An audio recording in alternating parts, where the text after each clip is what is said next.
ಇವತ್ತು ಕೇವಲ 10 ನಿಮಿಷದಲ್ಲಿ ಬೆಳಗಿನ ತಿಂಡಿನ ಹೇಗೆ ಮಾಡೋದು ಅಂತೇಳಿ ನೋಡ್ಕೊಳ್ಳೋಣ. ತುಂಬ ಆರೋಗ್ಯವಾಗಿರ್ತಕ್ಕಂಥ ಒಂದು ಬ್ರೇಕ್ಫಾಸ್ಟ್ ರೆಸಿಪಿ ಜೊತೆ ಬಂದಿದ್ದೀನಿ. ಸ್ಟವ್ ಮೇಲೆ ಒಂದು ಕಡಾಯಿ ಇಟ್ಕೊಂಡು ಇದಕ್ಕೆ ಒಂದು 2ರಿಂದ 3 ಟೀ ಸ್ಪೂನಷ್ಟು ಎಣ್ಣೆ ಹಾಕಿದ್ದೀನಿ. ಎಣ್ಣೆ ಬಿಸಿ ಆದಮೇಲೆ 1 ಟೇಬಲ್ ಸ್ಪೂನಷ್ಟು ಕಡಲೆಬೇಳೆ ಹಾಗೆ 1 ಟೀ ಸ್ಪೂನಷ್ಟು ಉದ್ದಿನಬೇಳೆನ ಸೇರಿಸ್ಕೊಳ್ತಾ ಇದ್ದೀನಿ. ಕಡಲೆಬೇಳೆ ಮತ್ತು ಉದ್ದಿನಬೇಳೆ ಚೆನ್ನಾಗಿ ಕ್ರಿಸ್ಪ್ ಆಗಬೇಕು, ಅಲ್ಲಿವರೆಗೂ ಫ್ರೈ ಮಾಡ್ಕೊಳ್ಬೇಕು. ಇದ್ರ ಜೊತೆಗೆ ನಾನಿಲ್ಲಿ ಗೋಡಂಬಿನ ಸೇರಿಸ್ತಾ ಇದ್ದೀನಿ. ನಾನಿಲ್ಲಿ ಒಂದು 8ರಿಂದ 10 ಗೋಡಂಬಿನ ತೊಗೊಂಡಿದ್ದೀನಿ. ಅದು ಕೂಡ ಚೆನ್ನಾಗಿ ಫ್ರೈ ಆಗಬೇಕು. ಮೀಡಿಯಮ್ ಫ್ಲೇಮಲ್ಲಿ ಇಟ್ಕೊಂಡು ಫ್ರೈ ಮಾಡ್ಕೊಳ್ಳಿ, ಆವಾಗ ಎಲ್ಲೂ ಕೂಡ ಸೀದೋಗೋದಿಲ್ಲ. ಇವಾಗ ನೋಡಿ ಕಲರ್ ಎಲ್ಲ ಚೇಂಜ್ ಆಗಿದೆ. ಈ ಟೈಮಲ್ಲಿ ನಾನು ಒಗ್ಗರಣೆಗೆ ಅಂತ ಹೇಳ್ಬಿಟ್ಟು ಸಾಸಿವೆ ಮತ್ತು ಕರಿಬೇವಿನ ಸೊಪ್ಪನ್ನು ಸೇರಿಸ್ಕೊಳ್ತಾ ಇದ್ದೀನಿ. ಜೊತೆಗೆ ಒಂದು ಈರುಳ್ಳಿನ ಮೀಡಿಯಮ್ ಸೈಜಲ್ಲಿ ಕಟ್ ಮಾಡಿ ಸೇರಿಸ್ಕೊಂಡಿದ್ದೀನಿ. ಈರುಳ್ಳಿನೂ ಅಷ್ಟೇ ಚೆನ್ನಾಗಿ ಫ್ರೈ ಆಗಬೇಕು. ಹಾಗೆ ಇದ್ರ ಜೊತೆಗೆ 2 ಹಸಿಮೆಣಸಿನ್ಕಾಯಿನ ಮಧ್ಯದಲ್ಲಿ ಕಟ್ ಮಾಡಿ ಸೇರಿಸ್ಕೊಂಡಿದ್ದೀನಿ. ಈರುಳ್ಳಿ ಚೆನ್ನಾಗಿ ಫ್ರೈ ಆದಮೇಲೆ ನಾನು ಒಂದು ಬೌಲಷ್ಟು ಕ್ಯಾರೆಟ್ನ ತುರಿದ್ಬಿಟ್ಟು ಹಾಕ್ಕೊಂಡಿದ್ದೀನಿ. ನಾನಿವತ್ತು ಮಾಡ್ತಾ ಇರ್ತಕ್ಕಂಥ ರೆಸಿಪಿ ಕ್ಯಾರೆಟ್ ರೈಸ್, ಹಾಗಾಗಿ ಕ್ಯಾರೆಟ್ನ ಸ್ವಲ್ಪ ಜಾಸ್ತಿನೇ ಹಾಕ್ಕೊಳ್ಬೇಕು.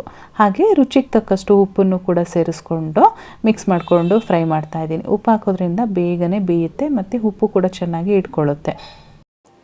ಕ್ಯಾರೆಟು ಒಂದು 80% ಫ್ರೈ ಆಗಿದೆ ಅನ್ನೋ ಟೈಮಲ್ಲಿ ಇದಕ್ಕೆ ನಾನೊಂದು 1/4 ಟೀ ಸ್ಪೂನಷ್ಟು ಗರಂ ಮಸಾಲ ಹಾಗೆ ನಮ್ಮ ಖಾರಕ್ಕೆ ಅನುಗುಣವಾಗಿ ಖಾರದ ಪುಡಿ ಜೊತೆಗೆ ಒಂದು 1/4 ಟೀ ಸ್ಪೂನಷ್ಟು ಅರಿಶಿನ ಪುಡಿನ ಕೂಡ ಸೇರಿಸ್ಕೊಂಡಿದ್ದೀನಿ. ಎಲ್ಲದನ್ನು ಕೂಡ ಚೆನ್ನಾಗಿ ಮಿಕ್ಸ್ ಮಾಡಿ ಮತ್ತೆ ಒಂದು 2ರಿಂದ 3 ನಿಮಿಷ ಫ್ರೈ ಮಾಡ್ಕೊಳ್ಬೇಕು.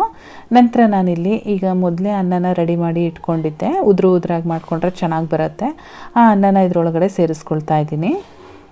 ಆ ಮಸಾಲೆ ಎಲ್ಲದೂ ಕೂಡ ಅನ್ನಕ್ಕೆ ಇಟ್ಕೊಳ್ಬೇಕು. ಆ ರೀತಿಯಾಗಿ ಚೆನ್ನಾಗಿ ಮಿಕ್ಸ್ ಮಾಡ್ಕೊಳ್ಬೇಕು. ಮಸಾಲೆ ಕೆಳಗಡೆ ಇರೋದ್ರಿಂದ ನಾವು ಕೆಳಗಡೆಯಿಂದ ನೋಡಿ ನಾನು ಯಾವ ರೀತಿ ತೊಗೊಳ್ತಾ ಇದ್ದೀನಿ ಆ ರೀತಿ ತೊಗೊಂಡು ಮಿಕ್ಸ್ ಮಾಡಿದರೆ ನೀಟಾಗಿ ಮಿಕ್ಸ್ ಆಗುತ್ತೆ. ಲಾಸ್ಟಲ್ಲಿ ಸ್ವಲ್ಪ ಕೊತ್ತಂಬರಿ ಸೊಪ್ಪನ್ನು ಹಾಕಿ ಇನ್ನೊಂದು ಸಲ ಮಿಕ್ಸ್ ಮಾಡಿದರೆ ಬಿಸಿ ಬಿಸಿ ಇದ್ದಂಗೆ ಸರ್ವ್ ಮಾಡಿ ಚೆನ್ನಾಗಿರುತ್ತೆ.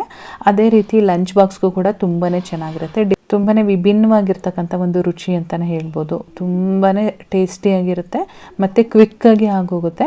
ನೀವು ಕೂಡ ಮನೆಯಲ್ಲಿ ಒಂದ್ಸಲ ಟ್ರೈ ಮಾಡಿ ಹೇಗೆ ಬಂತು ಅಂತೇಳಿ ಕಾಮೆಂಟ್ ಮಾಡಿ ತಿಳಿಸಿ. ಹಾಗೆ ರೆಸಿಪಿ ಇಷ್ಟ ಆಗಿದರೆ ವಿಡಿಯೋಗೊಂದು ಲೈಕ್ ಮಾಡಿ ನಿಮ್ಮ ಫ್ಯಾಮಿಲಿ ಮತ್ತು ಫ್ರೆಂಡ್ಸ್ ಜೊತೆಗೆ ಶೇರ್ ಮಾಡ್ಕೊಳ್ಳಿ.